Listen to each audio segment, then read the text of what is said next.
రుణమాఫీపై అధికార విపక్షాల మధ్య మాటలు తూటాలు పేలుతున్నాయి.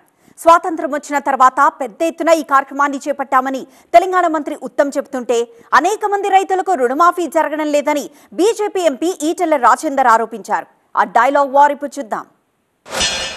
స్వతంత్ర భారతదేశంలో ఎన్నడూ ఎక్కడ జరగని విధంగా 2 లక్షల రూపాయలు రుణమాఫీ తుది దశ కార్యక్రమం జరుగుతుంది. అంటే అప్ టు 2 lakhs రుణమాఫీ ఈ డాష్ నుంచి 15 ఆగస్టున ముఖ్యమంత్రి రేవంత్ రెడ్డి గారు ఆ చెక్కుల పంపిణీ కార్యక్రమం చేయడం జరుగుతుంది. ₹1,00,000 లోపు అయితేనేమో 12 లక్షలు 11 లక్షల మంది వచ్చిండ్రు. మళ్ళీ ఆ బ్రాకెట్ల కంటే అయిన తర్వాత కేవలం 6 లక్షల మంది వచ్చిండ్రు.